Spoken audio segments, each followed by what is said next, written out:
what a guy Roy Keane was. Let me tell you something.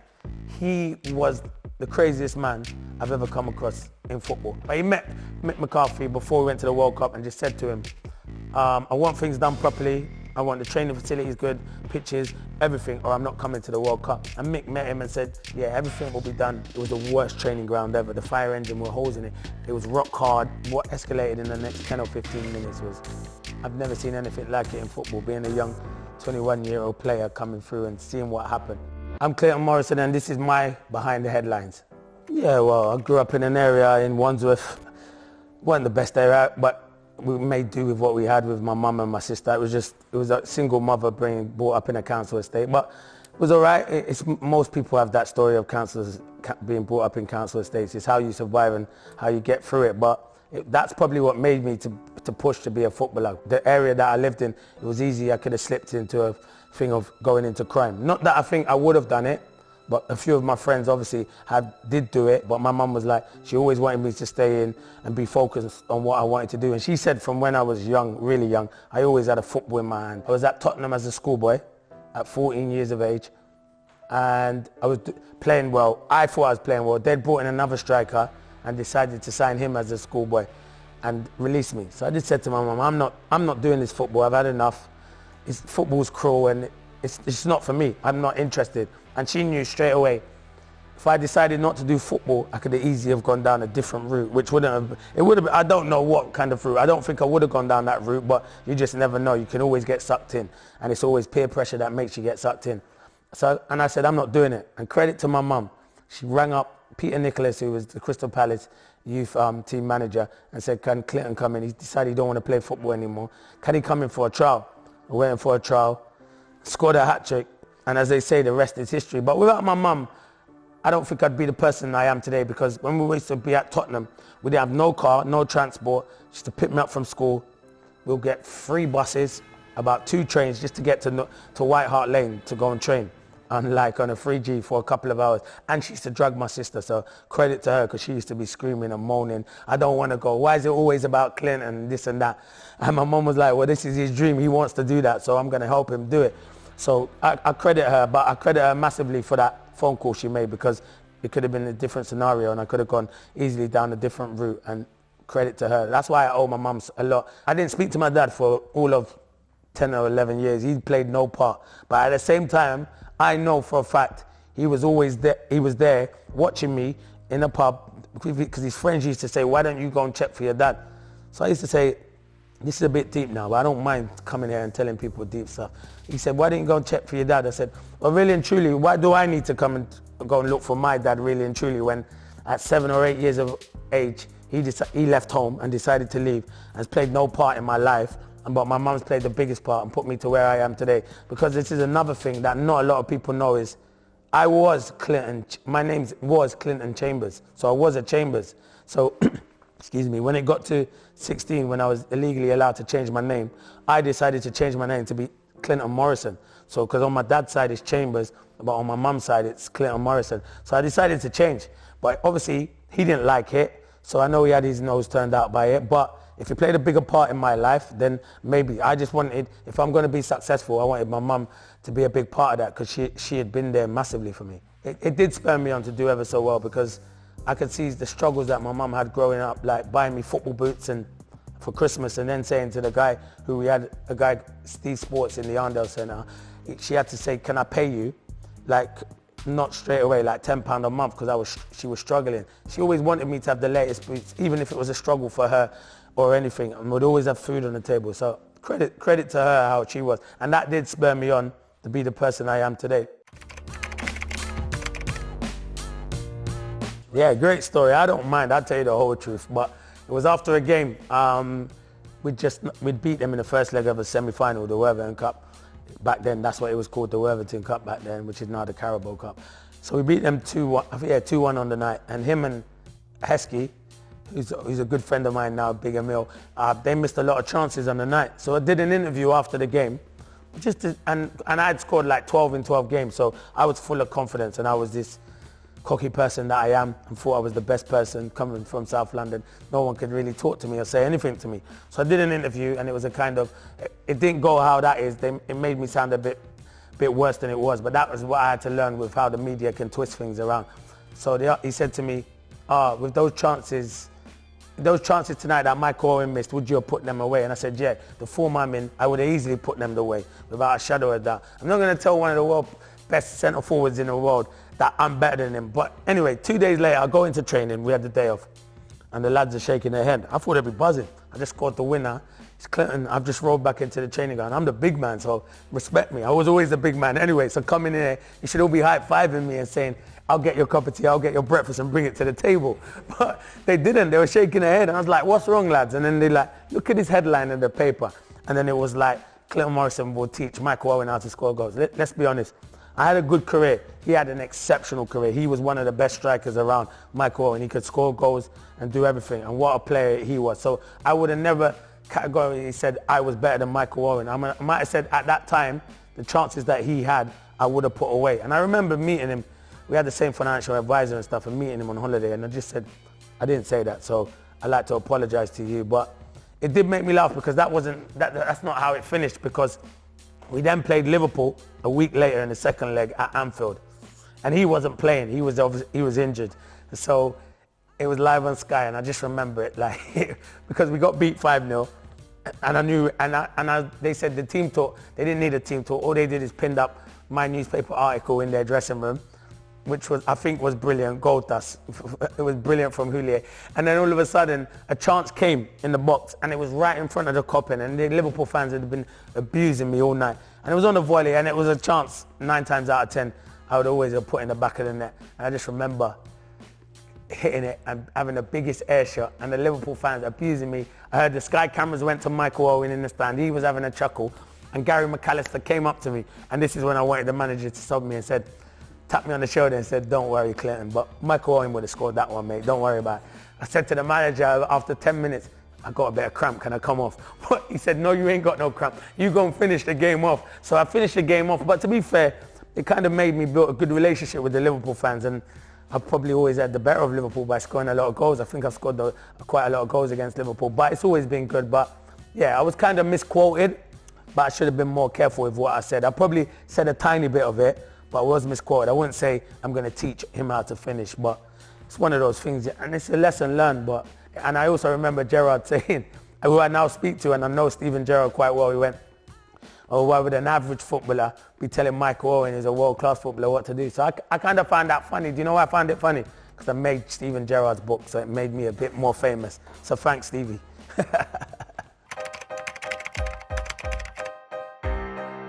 Playing for Ireland was probably the best thing ever for me, to play international football.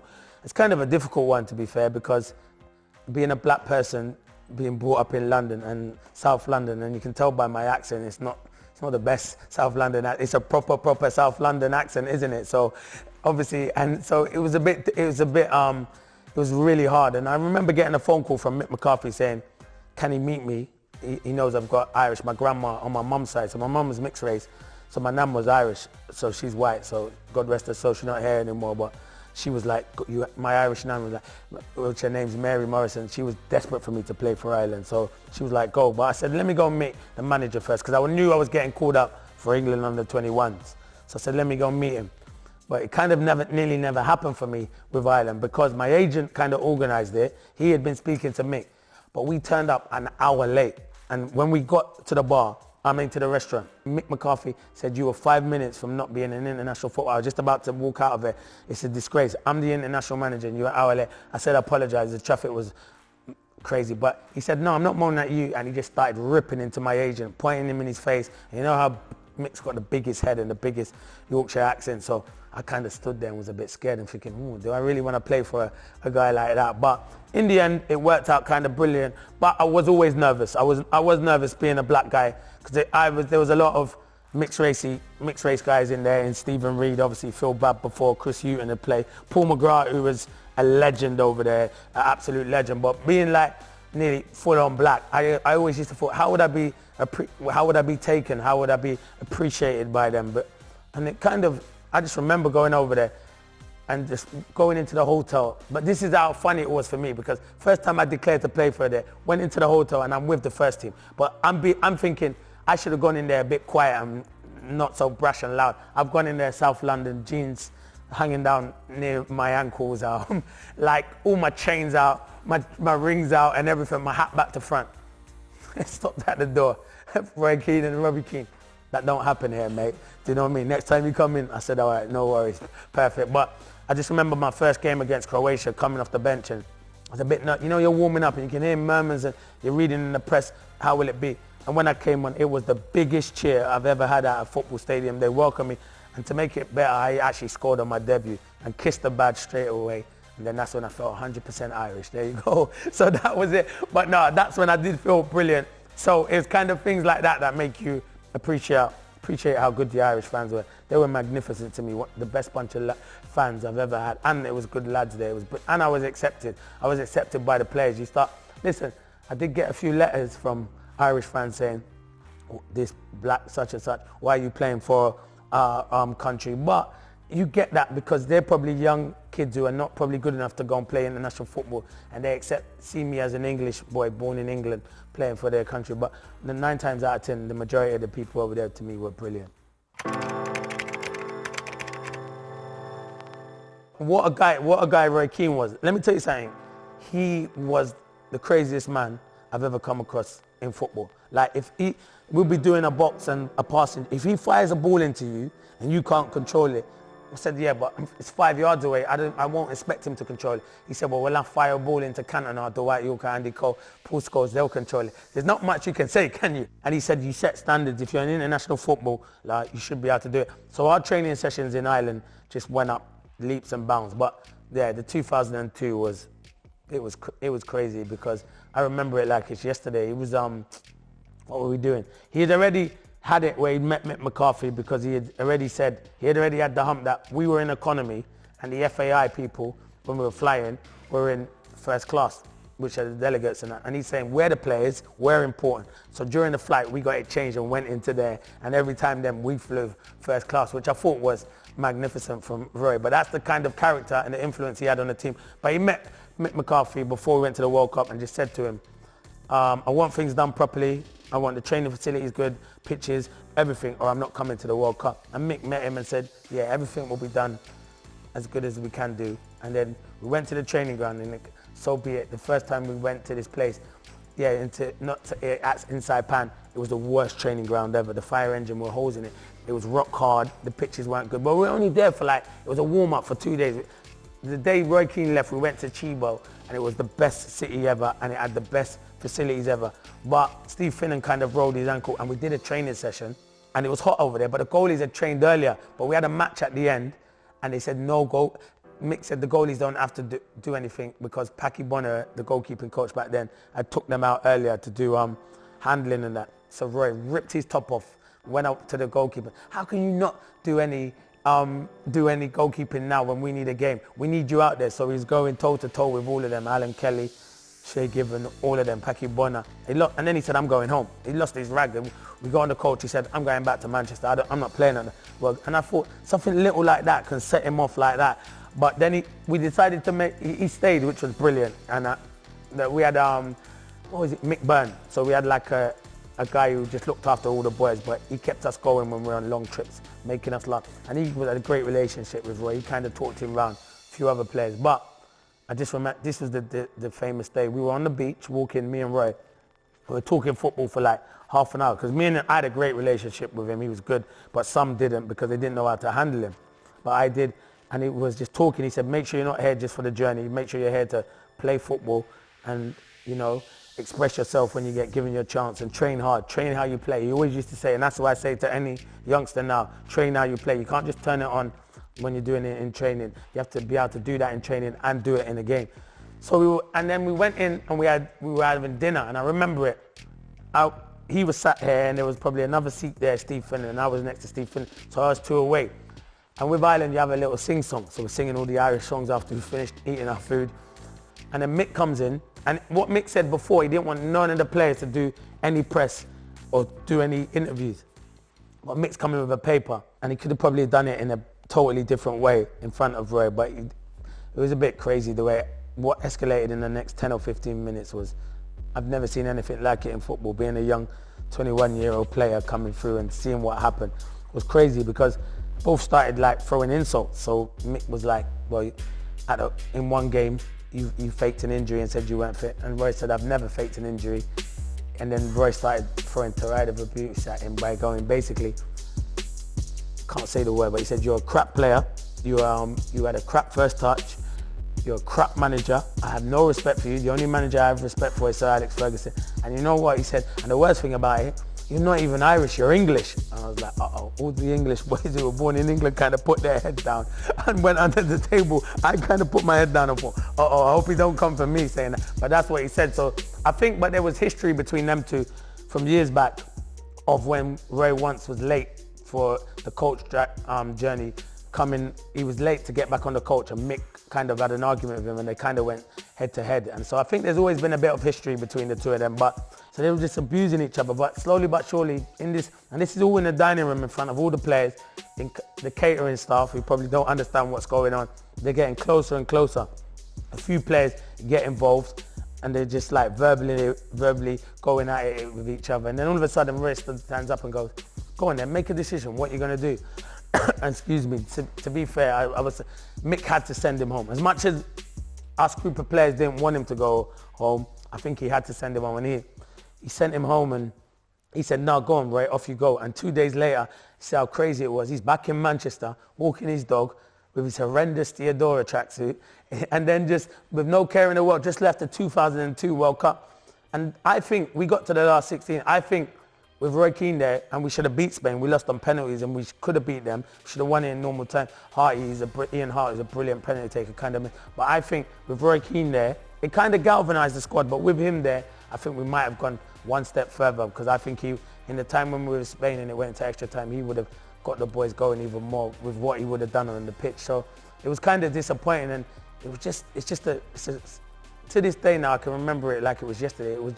It's amazing. And then there was talk even of the Prime Minister getting him back into the squad. But by then, once you give your teams in and the squad list, then you can't change it. So it was, and I know it's probably one regret that Roy has in his career not playing there. And he'll probably tell you it won't. But I do believe any kid, that's what you dream of, is playing at the World Cup. And to miss out on doing that, I know it'd be devastating. So I was in the youth team, and it was me and Hayden Mullins. We were doing ever so well. We were just about on the fringes of breaking into the first team, but we were playing well in the youth team. A lot of people were talking about us scoring a lot of goals. He was defending or playing midfield really well. And then it said, this is what the chairman said at the time. Arsene Wenger was interested and kind of made like a £3 million bid for both of us, like combined total. So, and I was like, I didn't really know at the time till after it had been all finished, and I was kind of gutted because I would have jumped at the chance to go. Even I might never have played a game in Arsenal's first team, but I know a lot of people that have come through at Arsenal in the youth, and they had some of the best players, the best setup, and you would have learnt a lot of some of the amazing players they had there. And of Arsene Wenger, for me, he still was one of the best managers around and brought a lot to the Premier League. So I was just gutted a bit, but in the end it turned out, that was probably my one biggest regret in football, not going to their Arsenal, but it wasn't in my hands, it was out of my hands. But if the opportunity had arose, I would have definitely have gone there. And also leaving Palace when Neil Warnock kind of said, you wouldn't be my first choice striker. He'd play Sheffield Cucci and James Scowcroft ahead of me. I was like, okay, what's the reason? I've just been your top goal scorer, get 22 goals. Well, basically, I've got too much of a good relationship with Simon Jordan, who I got on with really well. So he kind of thought I was like bigger than what he was, and he was the manager, but I wasn't. But so I threw my toys out the pram, where I shouldn't have threw my toys out the pram. I should have stayed at Palace and just carried on going, because I'm fourth all-time goal scorer, top goal scorer. I could have actually gone up to probably second and stayed there, and which I'm gutted about. I probably would have had a testimonial. I missed the testimonial by half a year. I'm still working on that with the chairman. If you're watching, chairman, pull your finger out.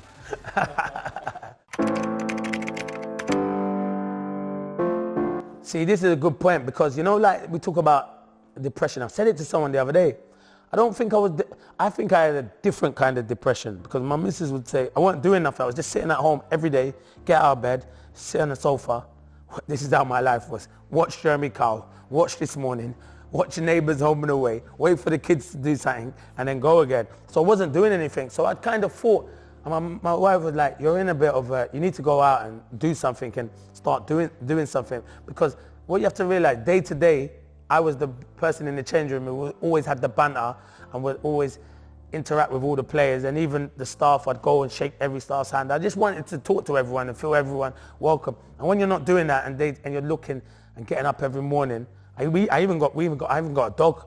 I got a dog and walk the dog. I love the dog, Teddy, now, and walk the dog around. I actually love the dog. He's my best friend at the moment. But we got a dog, like, to stuff, just to keep me company and stuff, because obviously the wife's at work and the kids are at school, so it's totally different. But I don't know, it was very hard for me, to be fair. But I never said it to anyone because I'm Clayton Morrison. I think I'm the big I.O. I don't need to say anything to anyone. But I actually think when I was at home, I was a bit depressed, but it's obviously you get different type of depression. But I was sitting at home and thinking, what am I going to do with myself?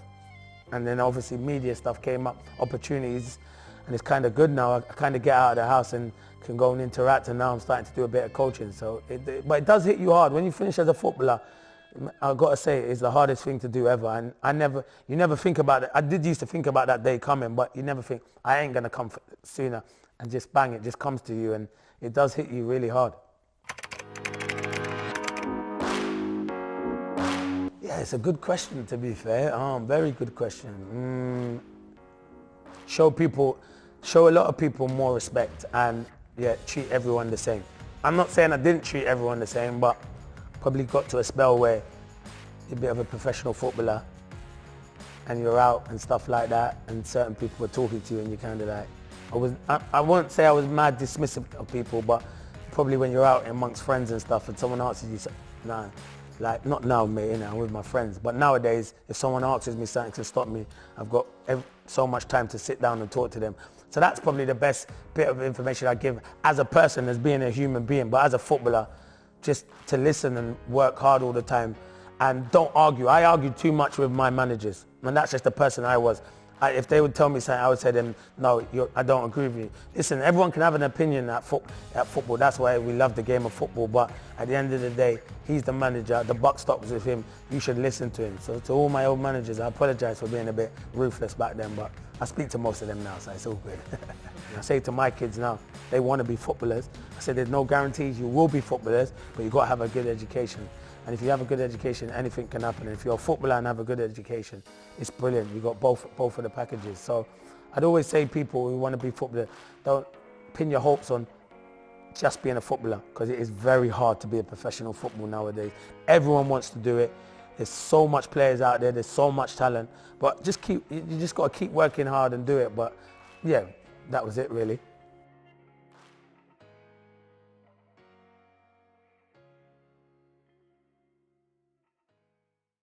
I don't want you to miss anything. That was quite good. I played a youth team match against Stoke. I would have been 16 at the time. The lad, the second year pro playing up front with me, we were getting it. You black this, you and this, you blah, blah, blah. Everyone could hear it. The coaches never did anything. The coaches never said anything, didn't bring their players off. We got it from two of them.